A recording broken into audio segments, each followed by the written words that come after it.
আমি জানি যে এই অনুভূতিটা এই মুহূর্তটা কীরকম। মেধা দিয়েই তার নিজের যোগ্যতা দিয়ে আসলে প্রমাণ করে নেবে কে কত দূর আসলে এই ঘোড়ার দৌড়টা দৌড়াতে পারবে। আমরাও তো আসলে আমাদের পূর্ববর্তী প্রজন্মের তারকা লাক্স তারকাদেরকে দেখে আসলে স্বপ্ন দেখেছি। 2005-এর সেই মেমোরি স্মৃতিটাকে আঁকড়ে ধরে আমি এখন এই মানে পথযাত্রায় আমি আছি। তো আমার জন্য অনেক অন্যরকম একটা অনুভূতি কাজ করছে, কারণ আমি যখন ঠিক এই লাক্স চ্যানেল সুপারস্টারের এই ঝলমলে আলোকিত মঞ্চে যখন আমি আসলে মুকুটটা পরেছিলাম, সেই অনুভূতিটা আমি প্রতিবার যখনই আসলে এই আসরে আসি, লাক্স স্টারদের এই বিজয়ের আসরে, তখন আমি আসলে সেই স্মৃতি রোমন্থনের মুহূর্তে চলে যাই। আমার একদমই অনুভূতিটা ভীষণ ভীষণ আনন্দের এবং ভীষণ একটা মানে স্পেশাল একটা অনুভূতি।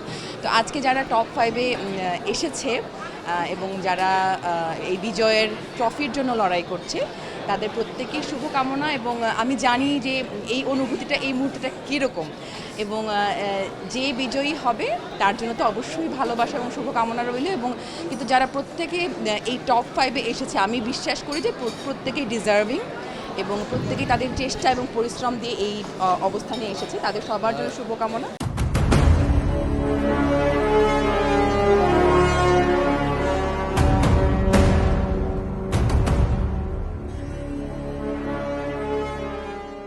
আমাদের সময়টাতে যখন আমরা যাত্রা শুরু করেছিলাম, তখন প্রযুক্তির ব্যবহারটা কম ছিল।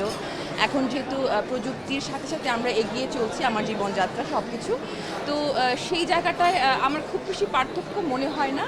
কিন্তু যেহেতু প্রযুক্তি এগিয়ে গেছে, আমাদের মাধ্যমগুলো অনেক বেশি বেড়ে গেছে, টিভি মাধ্যমগুলো বা অনলাইন প্ল্যাটফর্মগুলো, তো সেখানে প্রতিযোগিতাটা অনেক বেশি বেড়েছে। মেধা দিয়েই তার নিজের যোগ্যতা দিয়ে আসলে প্রমাণ করে নেবে কে কত দূর আসলে এই ঘোড়ার দৌড়টা দৌড়াতে পারবে। এই প্রজন্মে যারা তৈরি হচ্ছে, যারা আমাদেরকে দেখে আসলে মানে স্বপ্নবাজ হয়ে উঠেছে, আমরাও তো আসলে আমাদের পূর্ববর্তী প্রজন্মের তারকা লাক্স তারকাদেরকে দেখে আসলে স্বপ্ন দেখেছি যে আমি এরকম সুবর্ণা মোস্তফার মতো একজন লাক্স তারকা হব, তারপরে অপি করিমের মতো একজন লাক্স তারকা হব। তো আমাদেরকে দেখে যারা স্বপ্ন দেখে এই পর্যায়ে এই প্ল্যাটফর্মে এসেছে, তাদের জন্য আমি বলবো যে নিজেকে প্রস্তুত করার এখন সময়, নিজেকে তৈরি করার, নিজেকে প্রমাণ করার সময়। আগামীর দিনে একজন ভালো শিল্পী হিসেবে, ভালো আমি বলবো যে ভালো অভিনেত্রী হিসেবে ইন্ডাস্ট্রিতে অনেক কিছু দেওয়ার আছে। তো তাদের জন্য সবার জন্য শুভকামনা।